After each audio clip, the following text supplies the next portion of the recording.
Welcome to the Art of Growth in our Enneagram panel season on the 9 love languages. This episode is the Enneagram Type 9 panel. If you are enjoying this series and are inspired to pursue more and deeper connections in your life, we've got something awesome coming up. This September starts our next group coaching series on the art of connection. In this 9-week journey, we will guide you collectively to acquire awareness and skills that will enhance connections in your life. Take this opportunity to invest in you, your relationships, and in the community you are a part of. It kicks off the beginning of September, so be sure to go to theartofgrowth.org/group coaching to sign up today before it fills up. And now, today's episode. All right, well, welcome to the 9 love languages, and we are with the Type 9s today. I'm really excited and looking forward to talking to each of you. The purpose of this really is to deal with the issue of connection. This is something that came to Jim and I early this year, where we were talking about this issue of loneliness that seems pervasive, that seems ongoing for a lot of people, even those who are surrounded by family, friends, in social networks. And it got me thinking that a lot of our exchanges don't leave us feeling connected. And part of the reason for that may have something to do with how we receive love. And so I would love to get into that with each of you. But first, if you would introduce yourself and tell us where you're from. I'm Karen from Dallas, Texas. I'm Melissa from Northern Wisconsin. I'm Greg from Mill Valley, California. And I'm Sarah from Northern Arizona. Okay, well, welcome again to each of you.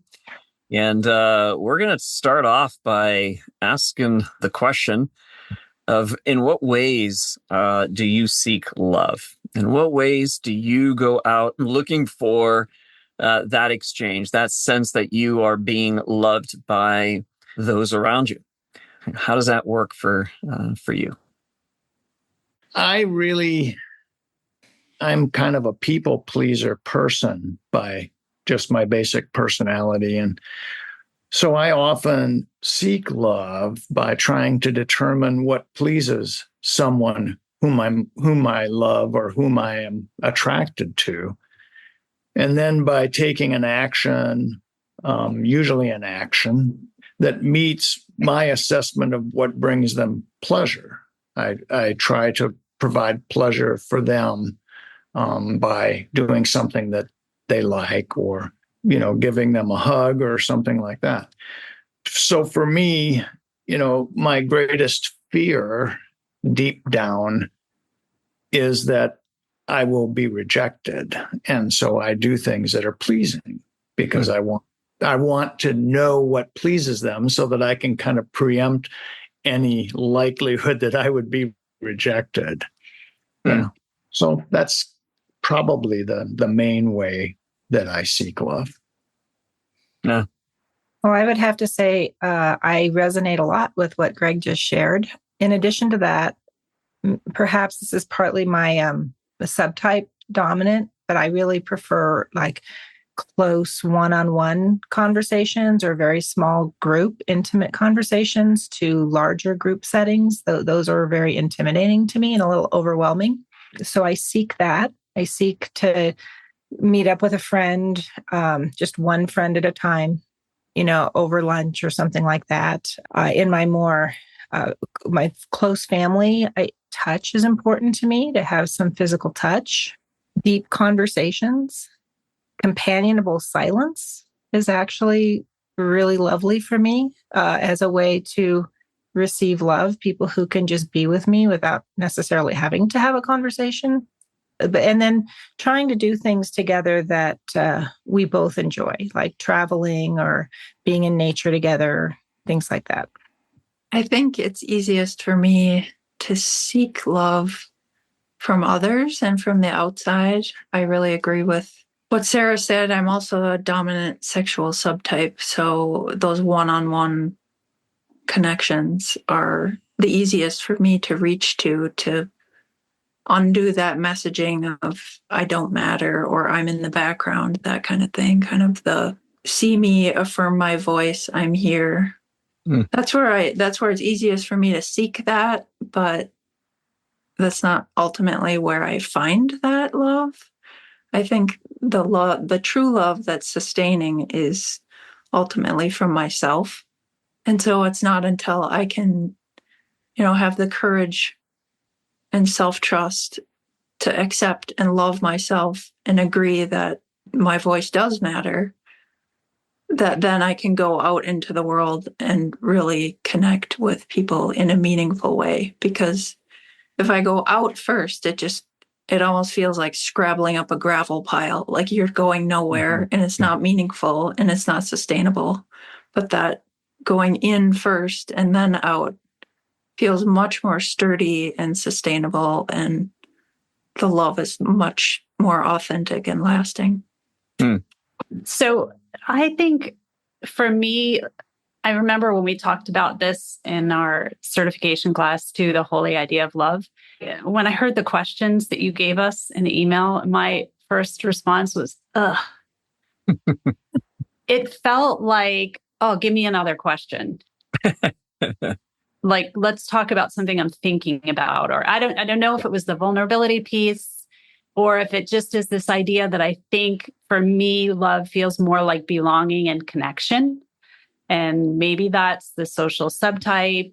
But I think the bigger idea of love is that everybody belongs 100% as they are. There's no changing, there's no adapting, and you can be fully seen. That feels like love to me.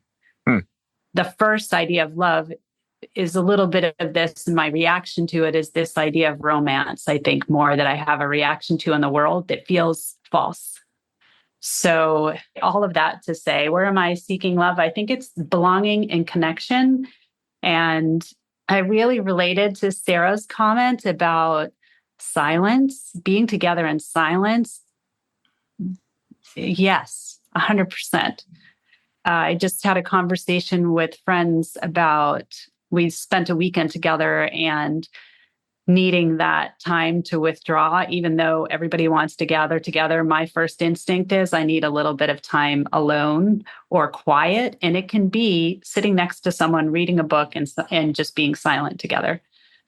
So I related to that. And I think the other part of belonging that kind of came out to me and where I'm seeking love is looking to know that my voice is heard and having, I guess, concretely having it reflected back to me. So for instance, I have a friend who said to me a couple of times that, remember when you said this to me? And I don't remember that, but she uses my words back to me that were meaningful to her. And that feels like love to me. That feels like being seen, being heard, and connecting. Beautiful. Yeah, that adds a little bit more to it. And I wonder sometimes if the ways that we are trying to receive love is also the way that we tend to give love. But in one of the things I think was mentioned that was interesting is this thing of being silent. Now, I'm not saying that all nines want to sit in silence with people. That I haven't interviewed enough nines to know that. But I've heard from a number of them that have said that, like, even just walking alongside or working side by side with not many words exchanged feels connecting to me. One said, I love to garden, and I really love it when my wife will just garden alongside of me and there's not much said. Another nine told me that, he and his wife were doing work inside the house, and it was projects that they were working on. And afterwards he said, wow, wasn't this just a great day? I feel so connected to you. And she was like, what? How does that work? So that's a question that might be worth us teasing a little bit out to hear from you. How does that connection work? It's hard to describe it because it's just an experience, right, of connection when you're with somebody in silence. But do you have more to add to that to help us and help others who don't understand that, with that connection and how that actually feels loving to you? For me, silence can feel companionable and it can also feel hostile depending on who you're with and like what's happening inside of myself. Like if it's somebody I don't know very well, or it just feels like they're waiting for me to say something and I don't know what to say, especially like in small talk situations, that makes me super uncomfortable. And so it's not that kind of silence. But when you know someone really well and you enjoy spending time together, like traveling with my husband, we'll go on road trips and we'll go for a long time without talking to each other, but we're just companionably enjoying the drive together. That's different than when you're standing next to someone that you don't know very well. And like there's this expectation that I should have something to say, but I cannot think of a question to save my life, like to start the conversation. And I'm very uncomfortable. So it can go either way. But for me, the connection is when it's somebody that I'm just really comfortable with and being able to just be in my own thoughts, but we're together. Yeah. I'm curious, Karen, if you feel that, because as a sexual subtype, I totally agree with what Joel and Sarah said, but I'm curious if you find connection in silence with one person like that, or is it more in a larger group context? No, I do feel that. I feel it's more of a one-on-one. It's that safe place, and I don't even think I'm looking for silence in the social spaces. It isn't hard for me to show up in social spaces, so I can do the small talk. I'm really curious about people. I don't mind. Maybe this is answering your question. I don't mind pauses in a social setting. It doesn't feel awkward to me. It actually feels spacious.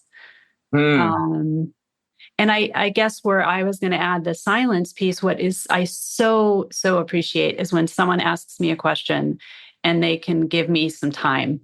Like that silence, that piece of time is gold. And even to say, you know what, maybe come back to me in a little while. You don't have to have the answer now, just to be able to withdraw a little bit and think about it. I have a child who's a 9, and I use this often with her because she can't answer things right away. I say, I care enough to wait for you to think it over and have that space and time. And then you'll let me know. And that's been really powerful for her and also for me. It's like you said, like that space is like a welcoming connection in some ways to give that gift of space to people.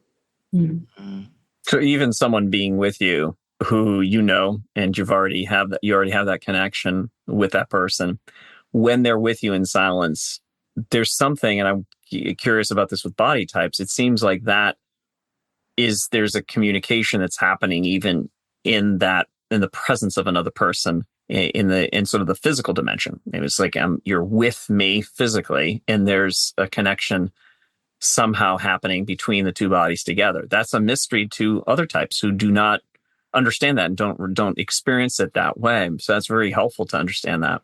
And it's kind of related also to holding space, because if they're able to be with you in silence, that means they're also, I guess, holding space for you as well. So, yeah. And I think Karen used the word safe, which is super important. I mean, I'm not going to feel safe with, a situation like Sarah said, where it's small talk and you don't know them very well, but with someone that's close and we're not talking, we're just doing our thing, that is very safe. Like it's safe to be quiet and it's safe to talk. Greg, I'd like to hear from you as a one with a self-pres. Each of you mentioned your subtypes and yours being more self-pres. Greg, do you relate to this? What parts do you relate? What would you add to that? I think I do relate to the pleasure of being able to sit in silence with people. I think it's kind of a contentment that I feel when I'm able to do that. I recently had an experience that I'd like to share that I think reflects kind of for me how this sits with me. I went on a ski trip last year and drove 3 to 4 hours with somebody that I didn't know very well, and got to know him a bit on that trip. And we did it again this year. And it was very interesting. How I guess the first time you ride with somebody for that long, you sort of chit chat, right? You sort of share stories, get to know each other. And on this time, we did it again. It was a really different experience. We had more periods of time where we were both content to just be silent. And then there were things, when we talked about things, they were a little more, I don't know, they were less chit chat and more substantive about what's going on in his life or mine. So I think that reflects what I have heard others say, is that it's much easier to do that and feel that contentment, that almost a serenity, if you will, when you know someone or you care for them. It's totally different with strangers, or in a big group where there's a lot of other people. So that's kind of how it seems, how it feels to me. I'm hearing a pattern, and I'm wondering if I'm hearing this correctly or if you would resonate with this, because there's these words of like belonging and connection that are coming up.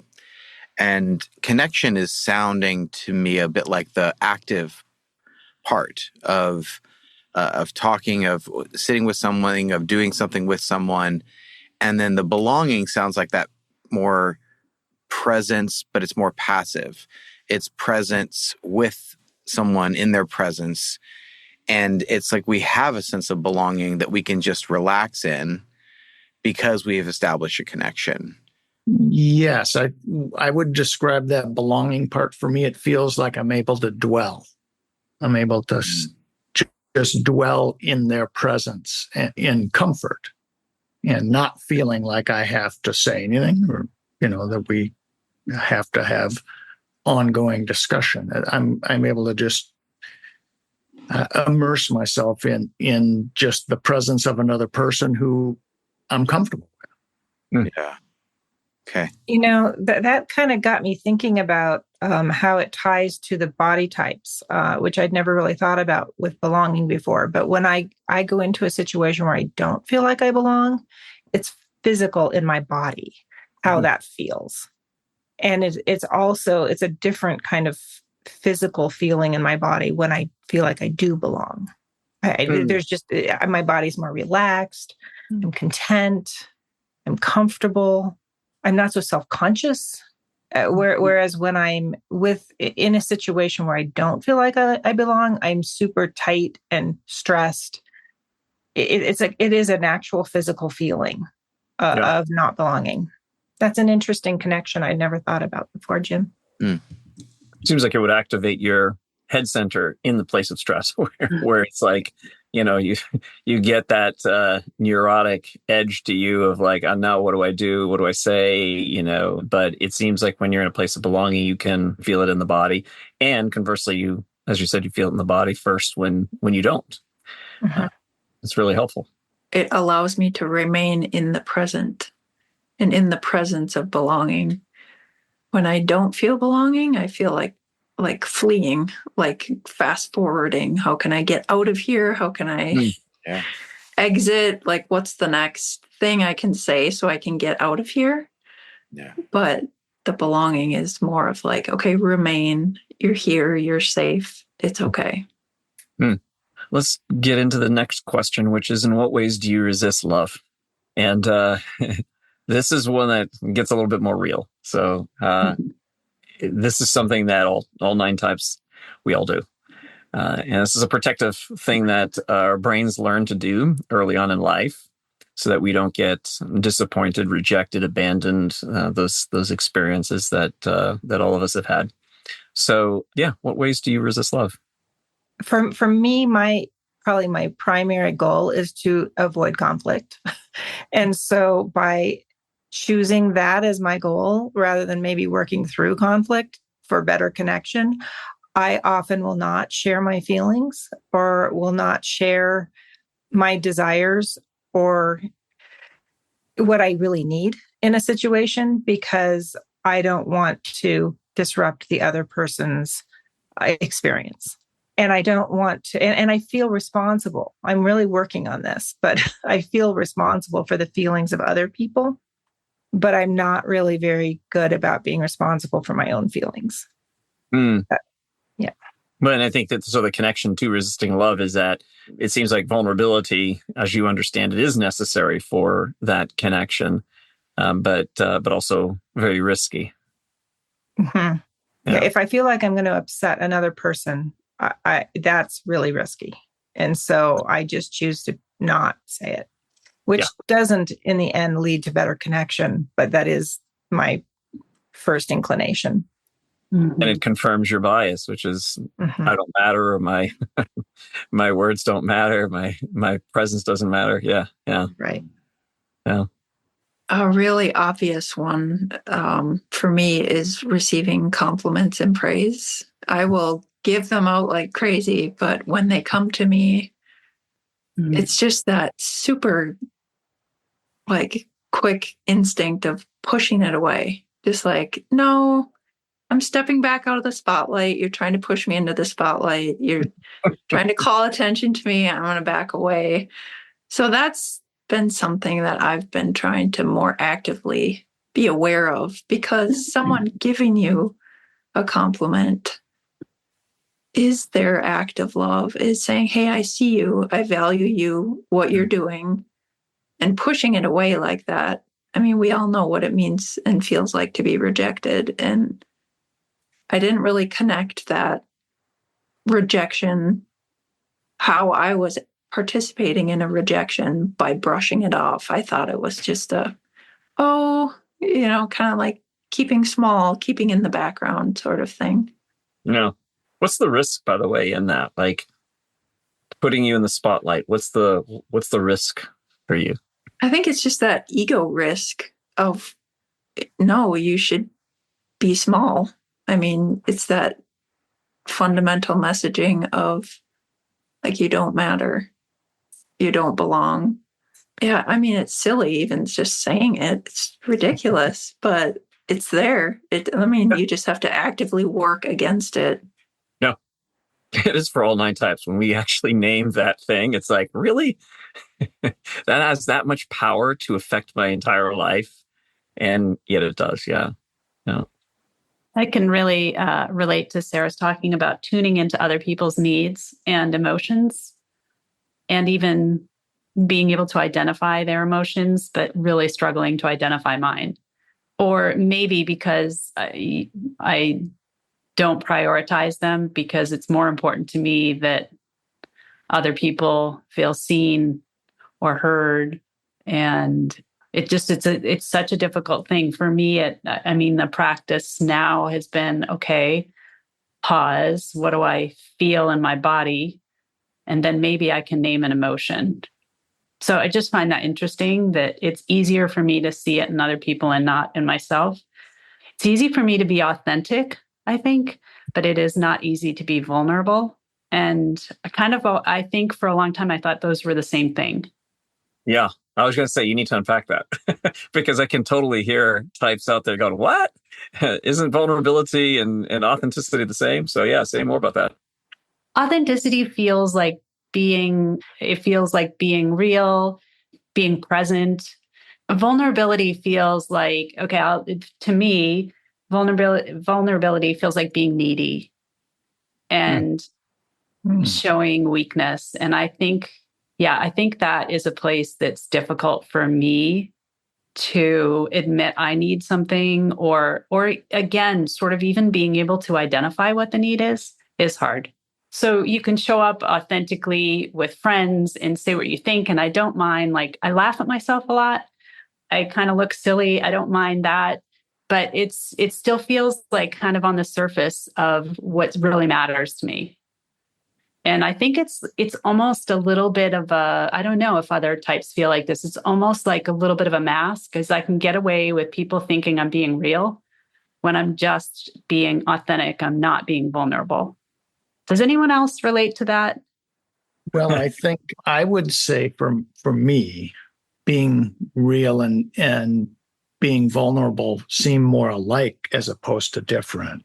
I guess to me, being vulnerable is becoming more intimate with someone and sharing something about me that I feel is very personal, and it gives insight into me that you wouldn't see in a day-to-day experience if I'm your colleague at work or, a student with you at school or something. I feel that the way I resist love is by being unwilling to be vulnerable and unwilling to dig deep and identify how I feel about something and sharing it. Because that's hard for me as a 9 to really take a stand on how I feel. I'm much more able to say, well, I see how you feel. That makes sense. Or I identify with others. But for me to take a position and really define what I need or what I feel is difficult.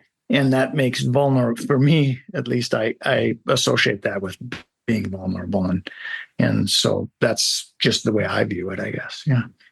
Yeah. Well, I'm hearing from all of you, it's like turning the spotlight away, kind of diminishing or maybe self-deprecating humor around affirmations and positive things that are said. So it's a way of just dismissing that in some sense. Yeah. And then the resistance to vulnerability as part of that as well. And to rescue that contrast, Karen, between vulnerability and authenticity, I think that if I'm understanding you, is that vulnerability is when you experience what you're saying in the moment and you're experiencing it at the emotional level. So you're expressing it and experiencing it at the same time.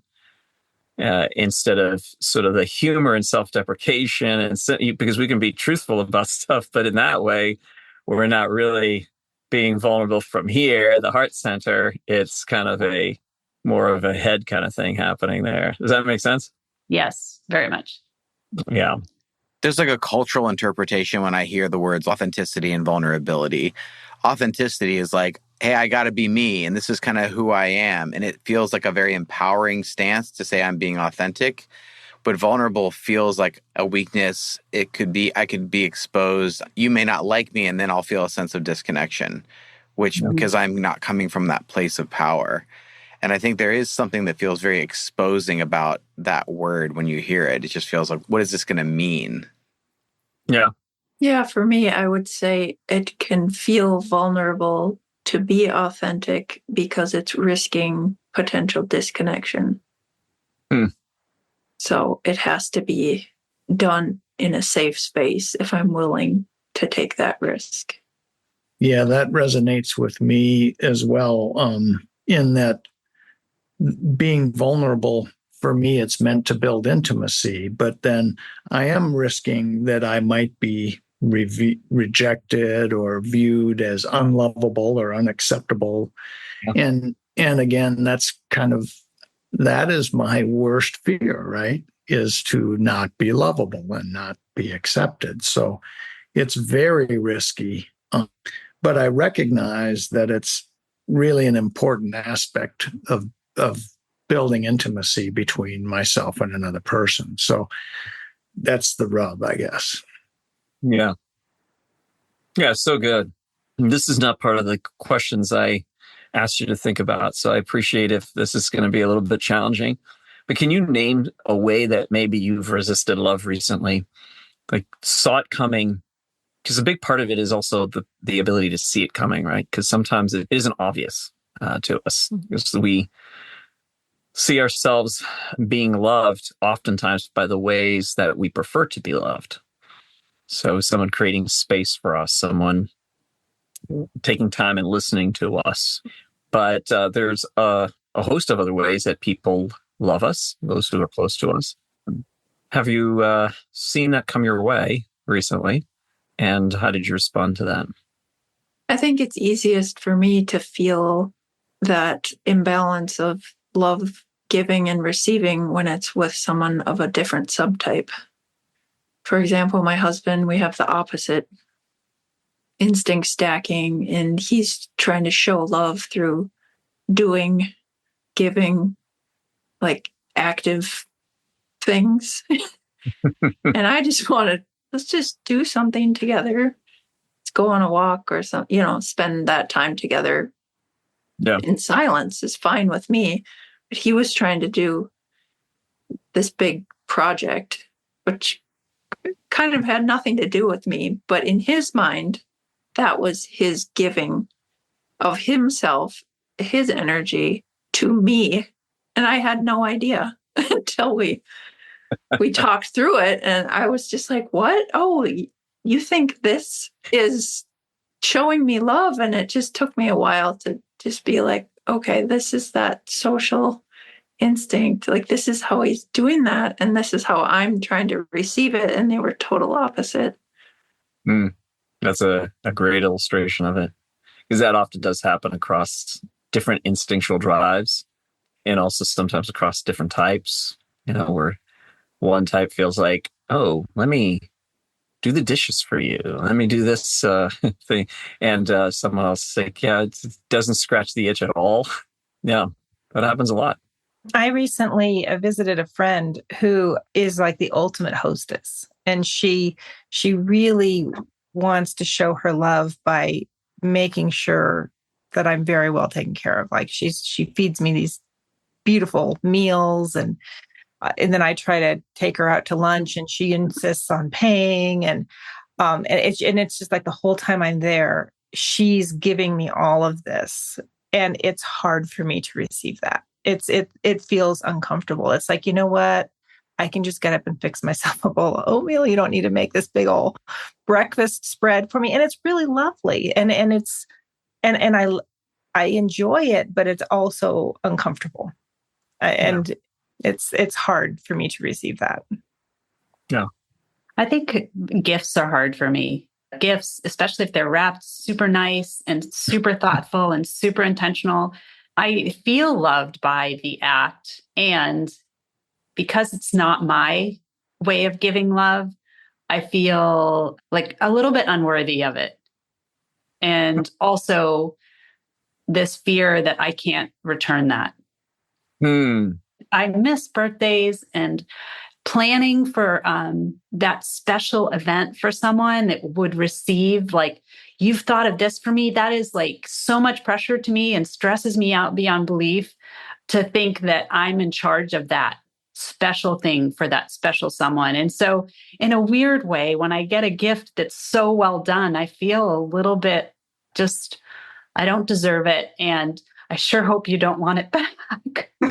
Because I'm going to fail. Well, on a little different subject, maybe about how I resist love, I have been told by many that I am fairly intense and focused when I get involved in a project. I'm doing, I don't know, what am I doing? Preparing the income taxes for the year, or I'm trying to get a shopping list together. I mean, daily things like that. And I get pretty focused. And so I may be dismissive almost when someone tries to reach out and, give me a hug or say something nice or engage in a conversation that would be lovely. And so I think in some ways I resist it just by my intensity. And then I feel bad afterwards because I feel like, oh, that's a missed opportunity, if you just weren't so rigid. Yeah. So that's maybe an example of how I actively resist it because I'm too busy to get involved and certainly too busy to be vulnerable. Is that a part of the feature of 9 where once you're in motion, it's very difficult, to stop? Yeah, the inertia sort of thing, right? Inertia thing, yeah. Well, gosh, if that is a part of a 9, then I would concur. It is for me, yes. Because it really has been, I've worked on this because it's come up, let's just say, in relationships with my spouse or children or others. And so I do try to work at it and be a little more flexible and be aware of it. But yes, it's that inertia thing. I'm kind of moving in this direction. Don't stop the train. Yeah, yeah. And I really appreciate the variety here because we do have the variety of subtypes here. And we will on the other podcast as well. But what you see here is that the difference between the self-preservation 9 that does get into that physical space of comfort. And so there's like doing stuff is actually a place where you can go along and just flow and gain a certain sense of comfort from the movement that's there, the steady movement. One told me that he would he's a farm boy, would talk about driving his combine for 12 hours as a type 9 self-preservation, and just like, oh, it's just a great place for me. I just like, because there's motion, there's nothing that is interrupting, and I'm just in that flow. But you see the sexual or the social 9, and it's more about the people. And so there's a little more comfort in that space that's being sought out than in the physical dimension. So it's really helpful to see how that can show up. Whereas sexual 9 might be like, well, I'd be glad to be interrupted if someone's going to interrupt me from doing taxes for a good, meaningful, point of connection. We can sit together and watch something. That'd be great. Yeah, not for me though. Yeah. No, that's wonderful. That's helpful. So let's round out to the third question here and talk about in what ways you were learning to receive love. I think, Melissa, you almost started out with that as you began by talking about going in. Mm-hmm. And could you say that again? Because I thought that was tremendously insightful, the difference between the external kind of outside in and inside moving outward. Yeah, I just feel like I've learned how easy it is for me to look out first. Mm-hmm. But it's just not sustainable, that love that I'm getting or seeking. I feel like the more long-lasting, authentic love really comes from myself when we're able to, take that move to the high side of 6 and have that courage and self-trust. I feel like that to me is where the gold is, because then I can go out into the world with more ability to love and receive both ways. It's kind of like eating potato chips versus like a solid, nice meal. Like the potato chips just feels like the looking out. It's not going to work in the long run, but it's that withdrawing and having the courage to, trust your opinion, trust that you matter, you have a place. It's just a solid foundation in which to go out into the world. You have habits to support that, like mantras or practices that help you to remind yourself of that? Just pausing to ask, well, what do I think here? Because it's, I should ask them. I should see if they would be upset about this or that. It's like just pausing that instinctual habit of going outward for an opinion or an idea. And instead, just maybe not answering an email immediately or someone who calls and wants something, and just taking that time to, well, what do I think here, or what would I really want to do? And that way, it's almost like you're telling yourself that you do matter by doing that. It sounds like, yeah. Mm-hmm. Yeah, I really resonated with that, Melissa, when you said that at the beginning. That has been my point of growth in the last few years of learning to look inward and find myself, figure out what I want, figure out what I like, figure out what I need and what I'm feeling, and really giving myself an enormous amount of self-compassion. And, you, Joel, mentioned at the beginning that the discussion about loneliness, and I don't feel lonely. And I'm alone a lot. I used to feel lonely, but since I have found myself, I don't feel lonely anymore. I actually really love my solitude, and I feel more grounded in my relationships since I've learned how to take care of myself and how to know who I am. Just figuring that out, that was a journey.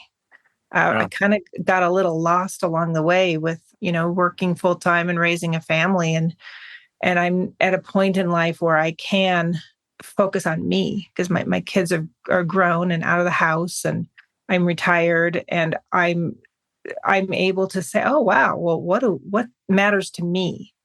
And from that, I've learned how to set boundaries and maintain boundaries. And when I'm starting to feel resentful about something, it's like, oh, okay, I need to look inward because something has crossed a boundary and I need to check back in. So like, I just am so much more aware of when to take care of myself now that I didn't used to have. Like when I first learned about the Enneagram, I did not resonate at all with the anger piece and the passive aggressive. Like, I'm not passive aggressive. Well, I sure was. And I did not even know that about myself. I really was very sarcastic. And I think that was where a lot of it came out sideways, was like, I wouldn't just tell you how I feel, but I'm going to be more sarcastic with you to let you know how I feel. And since I've been doing all this work, like I hardly ever make a sarcastic comment anymore. It's just sort of evaporated. That passive aggressive behavior has really, I didn't even know existed, most definitely did exist. And now it seems to be much, much less. Yeah. And so like the question about receiving love, well, I do feel like I can receive love better now that I love myself more. I'm just going to ask you that. Yeah. Yeah. Mm-hmm. And also learning the Enneagram and learning about the other types has really helped me to understand how other people are trying to give me love, because they don't give me love the way I want. I didn't necessarily want to receive love, but it's like, oh, that was actually a bid for connection, or they were trying to offer me something. And I used to just totally miss it. I would just get mad. And, and turns out I'm just a lot more accepting of other people now that I understand what the other types are like too. Yeah, because if you are able to take in love for yourself, then you're less demandy of love coming a particular way, right? You're more spacious now. Otherwise, you're hungry, you're starving. And so it's like, this isn't coming the way I want it because I'm not getting any. Man, I agree. I think we cannot receive love externally if we're not also receiving it internally, if we're not loving, in a sense, loving ourselves, allowing that to take root. I'm lovable, therefore I can receive love, not I'm unlovable and I'm trying to find love, right? So really good. I really feel very similar, I think, to the other speakers thus far. Melissa and Sarah talking about being able to receive love after I've learned to love myself. And that's been a similar kind of journey for me in the last several years, to really be able to love myself and love my emotions, actually learn to recognize my emotions so I actually could then make a decision on that. Yeah, so that once I'm able to love myself, then I can actually receive it better and I can give it better. I'm able to be vulnerable with other people and to build that intimacy, which allows me to share love reciprocally with them. Yeah. So yeah, those themes really are kind of very strong and central for me as well. I don't know if the rest of the nines feel like this, but to me, loving myself is trusting myself. Do you all feel like that? Yes. Since I have found my way back to myself, learning that self-trust has been huge. And it's something I'm still working on for sure. But trusting that I maybe have something to contribute that is worthwhile, that I need to speak up and say, and trusting myself to really know what I want instead of merging with somebody else and just going along with what they want. That self-trust has been a big part of my growth, and it continues to be learning to trust myself. Yeah, all of this very much resonates. I was thinking what I had journaled about before was a place that was where I was learning to receive love. And it's in a group of moms where we all have similar kids struggling with mental health. And it's a place where everybody belongs without having to explain themselves. You feel like you're coming in all at the same level. all very different kids, very unique issues. We're all unique. It's one woman used the word that it's a safe container.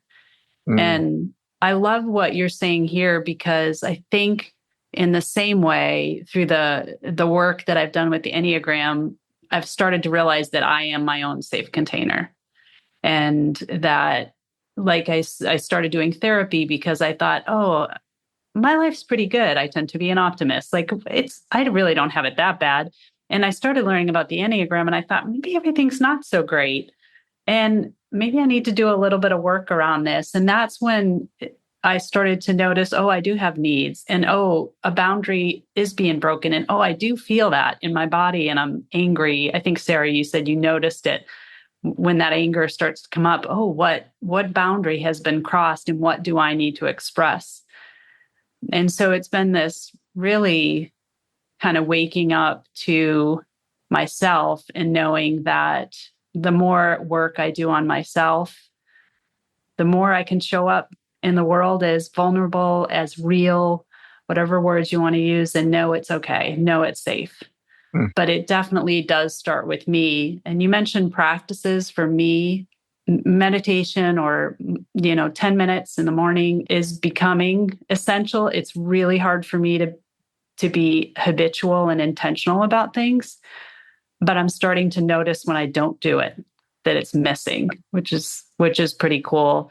And then I also think journaling, because I sort of operate I much prefer spontaneity and just doing whatever feels right at the moment or needs to be done, seems needed to be done at that moment. But to sort of start out the day with intention, and even if that's 5 minutes of journaling about what I'm looking for in the day, it's like righting the ship. It's interesting to hear other nines who have talked about journaling and or writing down their thoughts. It's very different than from other types, and the purpose of it. Like the gift it seems to give you is like you are hearing your own self. You're giving your own self space. You are, as you use the word container, you are giving yourself a container. That is like the gift that you end up giving to yourself as a means to counteracting that, or working against sort of losing yourself throughout the day. So a point of either starting out that way or returning that way to that at the end of the day. Is that what it's like for you when you're all those of you who are? Do others of you write down or journal? Yeah, I'm a big journaler. And for me, it feels like if I get it out on paper, then it's out of my head. And then I don't have to think about it anymore. It's like it can stop swirling in my head and just be on the paper. It's very therapeutic. Yeah. Journaling for me has really been how I have been able to get in touch with my feelings, to let it all out. And whatever's stirring around in there. And I've unearthed a lot of feelings that I didn't know I had. But journaling is a really safe place for me to do that. Journaling and then throwing it away. Yeah. Right. I'm not as much of a writer or a journaler. I find the way that I can sort of get in touch with my feelings and get in touch with anger, which was really a surprise to me that it's part of being a 9, but I've learned to recognize it better. So I do it more by having, it's either meditative or contemplative time, which is quiet for me. And sometimes that's just a walk. Sometimes it's going for a long bike ride where I just let my mind kind of go and let it see where it goes. And sometimes I work through issues, and sometimes I work through feelings, and sometimes I just observe. And to me, that I find that really relaxing and restorative. Mm-hmm. Yeah, Greg, I'm with you in that. We haven't really brought up nature, but it feels like that is for 9s you use the word restorative, such like essentially restorative space to be outside. Yeah, to feel that kind of just that connection with things beyond myself that I can actually see.